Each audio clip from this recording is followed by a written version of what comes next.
Hello, and welcome once again to the MIND series. This evening I'm joined here with Kim Thompson, our dyslexia remediation specialist, and our segment tonight is going to be on learning disabilities, and the first segment will be on the recognition of learning disabilities and what they are and how you can recognize them and what kind of things you might encounter for a child or an adult who may have a struggle with learning disabilities. At Mind Matters, we treat children with learning disabilities, and what it's important about is oftentimes we find children with ADHD or autism or other similar disorders may also have a learning disability, and so sometimes that complicates the diagnosis. So it's very important to try to recognize if a child has both ADHD or ADD, autism, and possibly has a learning disability with it, because if you only identify the one condition and not identify the other condition, then they may continue to struggle in school and not respond to the therapeutic approach you may have chosen because you've chosen the wrong path or not recognize what is oftentimes a big part of that. Up to 30% of kids with ADD are known to have a learning disability. So oftentimes, along with their difficulty with focusing and attending, paying attention, being organized, being able to follow through with things, they also have a learning disability, which then really compounds their ability to function in the classroom. So I was hoping you can tell us first a little bit about your background and what brought you into wanting to work with kids with learning disabilities. Well, I am a credentialed teacher, taught in Long Beach City schools for many years, and then when I started my own family with Dr. Thompson here, I quit teaching at that time and was planning on staying home with my children. When our middle son was born, Mitchell, and started school at a private Christian school in the area, we found that he had some pretty severe learning disabilities, and there was really nowhere to turn as far as help for him. So with my background, I went back and was trained by Joan Smith at the Melvin Smith Learning Center in Sacramento, and became a dyslexia remediation specialist and started a program at the school. And that has developed through the years, and I've seen a lot of kids in the last 12 years running that program. So you've been working with kids for 12 years doing this? Yes, right? yes, okay. I have. Good. A lot of people, when we talk about learning disabilities, will be using the word learning disabilities and dyslexia. We'll be using them somewhat interchangeably because dyslexia is an easy term to use, and some people confuse dyslexia for just letters or number reversals. So when we refer to dyslexia and or learning disabilities, we're going to be describing a group of conditions. I was hoping you can help us out with what do you define dyslexia as being? What will people recognize it as being? Well, the word dyslexia means difficulty with words, and there can be many causes for difficulty with words or difficulty with reading. It can be auditory processing, the ability to process what you hear, visual processing, how your brain processes what you see, difficulty with motor skills, attention, and expressive and receptive language. So it's not just B's and D's backwards, as many people assume when they hear the word dyslexia, that that means letter reversals. It can be anything that gets in the way of efficient learning is a dyslexic learning style. Now, I also know that many children with ADD all by itself, like you said, attention is a form of a dyslexia, meaning if you can't pay attention to the word or pay attention to the sentence, it's going to be really hard to get through the paragraph and understand the paragraph. And again, if attention is just one part of a dyslexic learning style, then the two can really be compounded and make it really difficult for a kid to learn. What kind of things do you see as being a cause for dyslexia? Well, there are many theories, and there are many proven theories at this point. Hereditary factors seem to be one of the main components.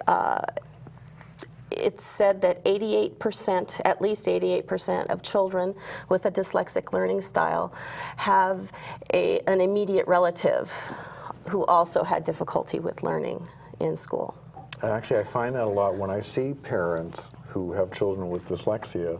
Actually, I can oftentimes see it just in the application that they fill out, because the same concerns they have for their child, for their reading or their spelling or their writing style, I can see that the parent themselves struggle with that. So oftentimes I can identify that readily and then reflect that back to the parents and say, gosh, did you also have a problem in school that was similar to this? And oftentimes they say yes, or they can say that the other parent had something similar. So I see that often, yes.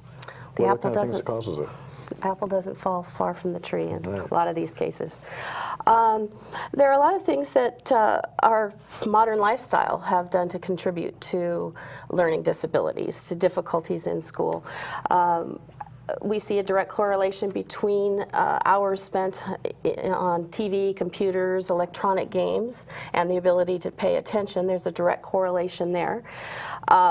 Underdeveloped communication skills, when we talked about a form of dyslexia being expressive or receptive language, where we're not talking as much as families, as friends, and such as in past times.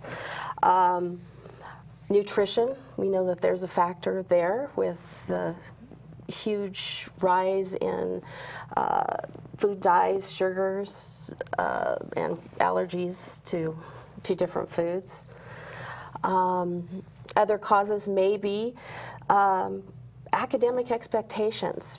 Basically, what we're seeing, what we have seen for a long time in the schools, is this expectation that our kindergartners should be able to read, when in reality the kindergarten brain, the average kindergarten brain, is not ready to read, and yet we're putting that expectation on our students, and then if they don't, thinking that there's something wrong with them, and when in reality it's our expectations being out of balance as to what a 5-year-old should be able to do, the 5-year-old brain should be able to do.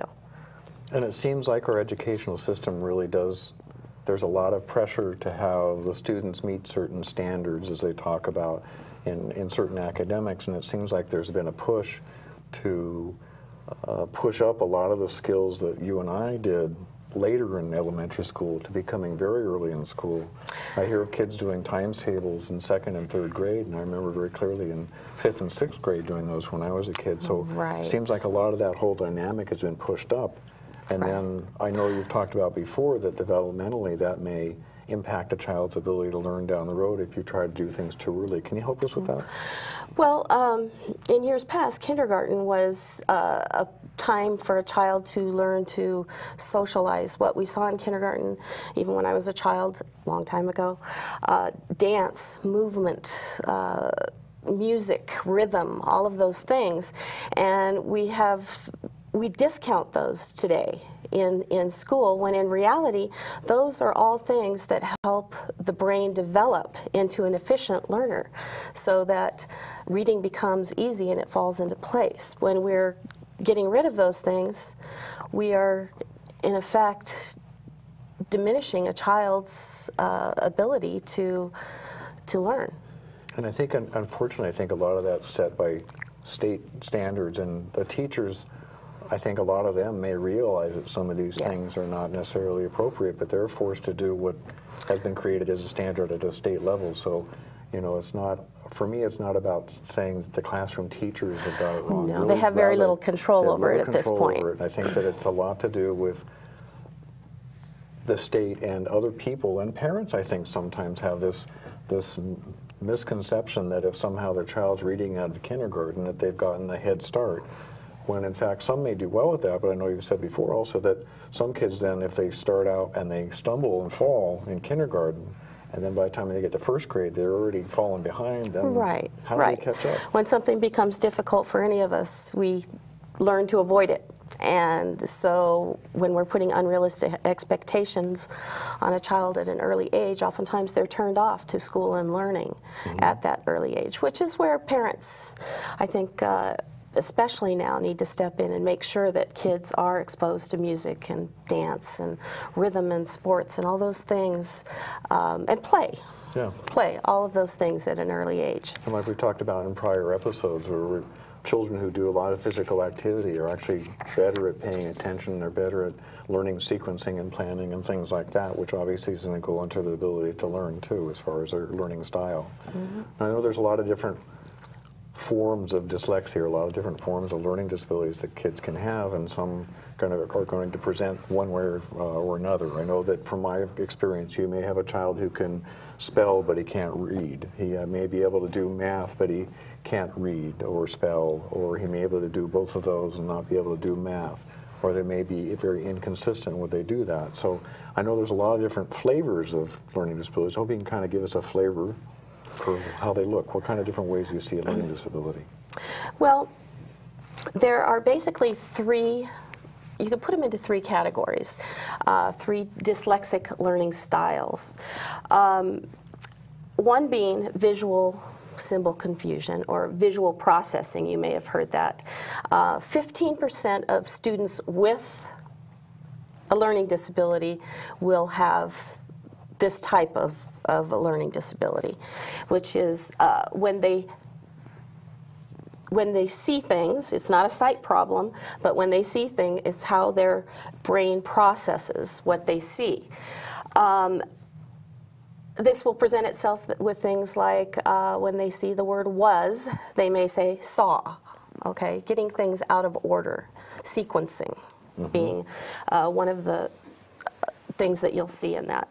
Directionality mix-ups, this is the B and D. This is the one that most people are most familiar with, that B and D mix-up, P, Q, those kinds of things, threes backwards, which is completely normal through the age of 8. Okay, it's after that, when you see that after that, that you may have a problem. Left, right, those kinds of things.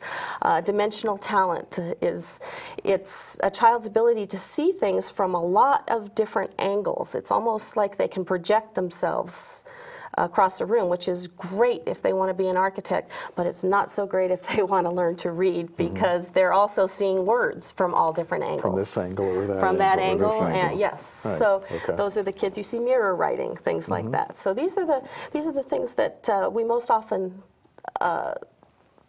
think about when we hear the word dyslexia.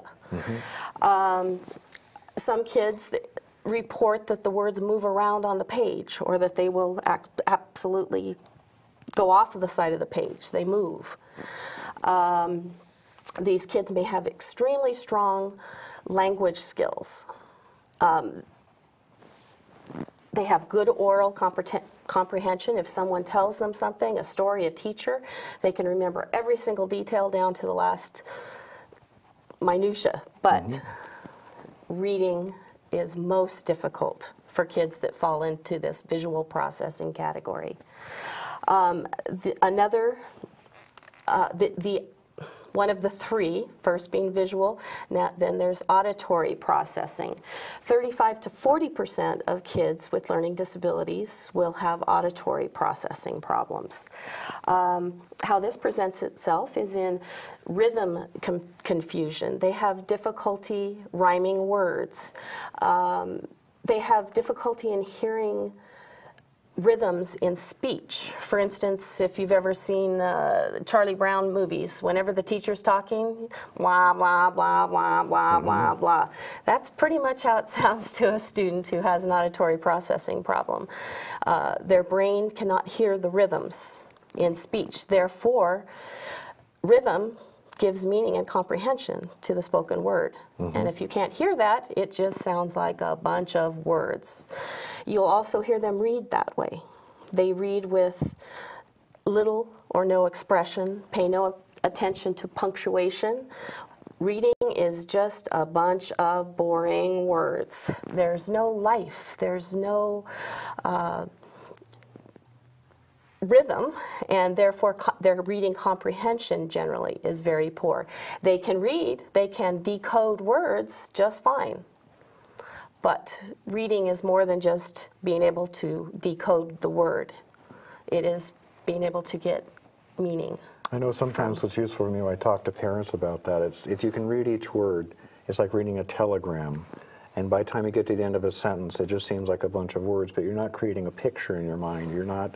It's like singing a song without the music. It's those things that tie it all together that people without a dyslexic learning style, even before they get to the end of a sentence, they kind of know where the sentence is going, and they kind of know how it's going to end. It's going to end in a period or a comma or an exclamation point, because they can see the song forming or the picture forming as they're doing that. And kids like you're describing, what I oftentimes hear them, they can say the words, but they never go anywhere with it. So by the time they get to the end of a paragraph, it just 49 They read words. really fast. They can decode very fast, have no idea what they just read, and generally hate reading. It's boring. It is just nothing but a bunch of words. And there's the misconception that parents will often say, oh yes, my child can read, because they can read the words. But then they say, well, did they remember what they read? Well, no, he's not paying attention. Well, maybe it's not because he's paying attention, but something like that. Yeah. Okay. What was the third learning style you're talking about? Well, the third one is attention focus, and 45 to 50% of students with a dyslexic learning style have attention focus problems. Slow response time. They may get the information, but it just takes them a stroke longer to get that information out. While the rest of the class has moved ahead, somebody else has answered the question. Those kinds of things may happen. Chaotic organization, poor screening of things going on around them, lack of self-control, may be extremely intelligent, extremely creative, and can do what's called multi-channel processing, where this is one in the classroom where the teacher sees the kid looking out the window, playing in the desk, nudging his neighbor, and thinks, okay, I'm going to catch Johnny. Johnny, what is the answer to number 23? And Johnny says 641. He's paying attention to everything. So I'm sure you've done segments on attention focus before, and we could do an entire segment on that. Now, identifying those three types of dyslexic learning styles, a kid can have more than one. That's the unfortunate thing. We don't just get one thing. Oftentimes you'll see kids with 1, 2, or 3 of those factors. In fact, our son Mitch presented with all 3 of those in his dyslexic learning styles. So then recognizing all 3 of those pieces become important, because there must be different techniques for working for those different things, right? Absolutely. I know, just one example you brought up about was that when I talk to parents, sometimes if a child is slow in processing information, when they talk about a processing delay, that oftentimes if a teacher's giving an instruction and they say the first sentence, please take out your history book, turn to page 67 and do problems 5 through 7. If they're slow in processing, they may hear the history book, they don't hear what page, and then they hear problems 5 through 7. So they miss that big gap, and so then they're looking up and saying, well, what happened? They don't know that they've missed it, and the teacher doesn't know that they've missed it, so they assume they're just not paying attention, or they're not following instructions. So again, it's a place where they get in trouble with that. Right, right. It's an inability to do so. So it's recognizing inability versus willingness. Right. And something that's really important, and something that I've found in my work, is there's no such thing as a lazy kindergartner or first grader. I mean, kids come to school and they are just thrilled to be there, and they want to learn, and they're so excited. It's when they when they meet with difficulty, defeat, just like any of the rest of us, when we meet with those things, we learn to avoid it, dislike it, make excuses. So oftentimes when I hear, especially a young child, say, you know, I hate school, it's boring, it's boring, all of these things. Right. I hate reading. It's because it's difficult. That's, you know, you're on target if that's what they're resisting. No, I hear that a lot from parents too, that child will come in and they'll say, I hate whatever it is, it's difficult for them. And so usually it is a matter of coaching it through to say, okay, for, as you said, a first grader or a second grader or something like that, to say I hate school or that I hate reading usually means it's a very difficult thing for them. And like any of us, if you do something that's very difficult, you don't get rewarded for. People continue to pound on you for saying, how come you can't do that? You did it yesterday, or you read all the words, but you didn't read, didn't or you're understand lazy, the curve, you're not trying. Right, so you don't have a lazy child, you don't have a child who hates school. Right? No, and oftentimes people confuse lack of intelligence with a learning disability. And a lot of times parents will say, you're too smart for this, or teachers will. He's not meeting his potential. He's very, very intelligent. There's absolutely no correlation between intelligence and learning disabilities. And in fact, there's a large level of frustration, especially as they get farther along in school, for kids who may be very, very bright in an auditory way, but not in a visual way, or vice versa. Right. They can't meet their potential in a sense because they're hampered by a learning disability. Right, and especially as kids get into the older years, auditory learning becomes the predominant way that teachers teach. They talk. And students are expected to take notes, where someone with an auditory processing problem, note-taking is one of the most difficult things for that student to do. Because of the delay. Now there's along the way, ever since I've been in medicine, and I'm sure educators for the most part have always seen learning disabilities as a hardwired thing that can't be fixed, and that it's something that sometimes the only mode of treatment for it is to do more of what it is that's difficult. But I know that through your training, you've come to a different understanding of what the basis of learning disabilities is. And if you can kind of give an illustration, I think it would really be helpful for people.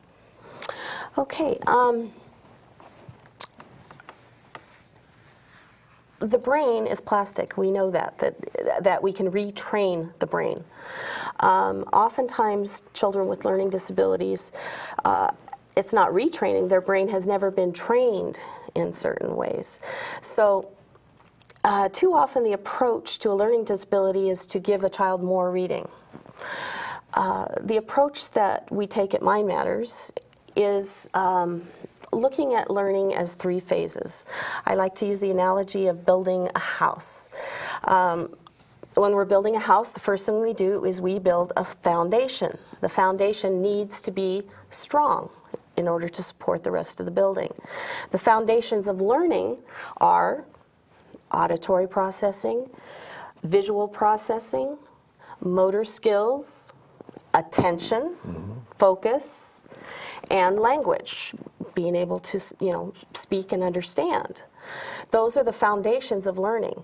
Those need to happen first, okay?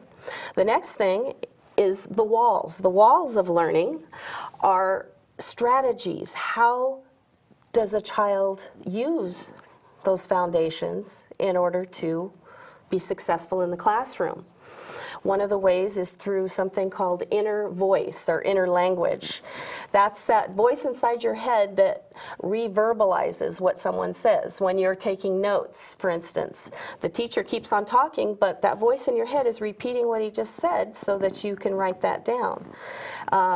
For example, when I said, take the book out, turn to chapter 16, right. 2 pages, whatever. Inside of a student with an efficient learning style, they're hearing, take out your book, turn to page 216, and do number 1 through 17. It's reverbalizing. That inner voice is working. All right. Another strategy would be visualization, visualizing what they're told to remember to organize all of those things, creating pictures in your head, not only on paper, but in your head, creating pictures. That's another strategy. Study skills, those things. All these things need to be in place. With a typical learner, these things happen naturally. No one needs to teach them those foundations or those walls. It just comes naturally. With someone with a dyslexic learning style, they need to be taught those things. The roof, or the roof of learning, is what happens in the classroom: reading, writing, and arithmetic. If those foundations are strong, if the walls are strong, reading, writing, and arithmetic comes easy. It just happens. It's not something you have to pound into them. It's not something you have to keep doing over and over and over. It comes naturally. So yes, we take the approach at Mind Matters of not only strengthening reading skills, but working more on those foundations and walls of learning that need to be in place for a child to be an efficient learner. And because, again, we talked about earlier, if part of that foundation is not in place, then to put the walls and the roof, obviously, it's not going to happen. And if they become delayed, they get to second or third grade, and they really haven't developed those basic foundational things, and we keep adding more and more to the roof, then that's just going to collapse underneath. It just keeps caving in. Doesn't matter how many times you put that roof on. If your walls are weak, if your foundation is weak, the reading is just always going to be difficult. And then the further they fall behind, the harder it is for them to ever catch up, especially since we already know that they have an inefficient learning style, which makes it already more difficult for them to do what it would have been under best of circumstances difficult. I know one other thing is sometimes you describe the visual screen, being able to see. I know for myself, when I sit down and I write a letter or something like that, I can look at the word and then look up. And I know a lot of people do that because I've talked to other parents about that. You look at the word, how it's written, you look up, and you compare it to something you've conjured up in your head. And I know that's what you're talking about when you have one of these things. And same thing, if you can hear it in your head the way it's written, or see it in your head, and that's one of those ways of self-correcting. And again, if you don't have that, then I know they can be very inconsistent. And I see that a lot of times with children who they can do a spelling test today, they can memorize everything short-term today, right, so they can regurgitate it tomorrow, but lo and behold, 2 weeks later, they're asked to write that same word spontaneously in a paragraph, and they're unable to do so. Right. Well, good spellers, you see them in a spelling bee or anything, when they say spell good, you see them look up and you actually see their eyes moving. G-O-O-D. They're actually seeing the word. Poor spellers go g-d. And that works about through kindergarten, and after that you have to be able to visualize. So that's one of those strategies for learning. And I saw a child today who you could tell was working very hard on his spelling and was spelling the word wasteful. And wasteful, W-A-I-S-T-F-U-L, right, spells exactly the way it phonetic sounds. Spelling. It's right, phonetic spelling, and waste is a real word, so it made sense. Mm-hmm. So for that child, you could see that they're really trying. It's not like there's no effort. Right. It's not that there was a lack of attention. And this child did his best, and it makes perfect sense. But he had no way of correcting that in his mind, so I know that's where he has that kind of a struggle. So that's the exciting part about at Mind Matters. We really do look for those opportunities to say, what is it that's making it difficult for a child to learn? And then can we back up further and try to create a foundation for that child to learn where it makes them makes it a lot easier for them to be successful down the road. And if they haven't been successful, then what happens? So in the next segment, we'll be talking about the kind of things we can do to introduce treatments for children with dyslexia and how that can be better for them. So join us for the next segment on learning disabilities. Thank you.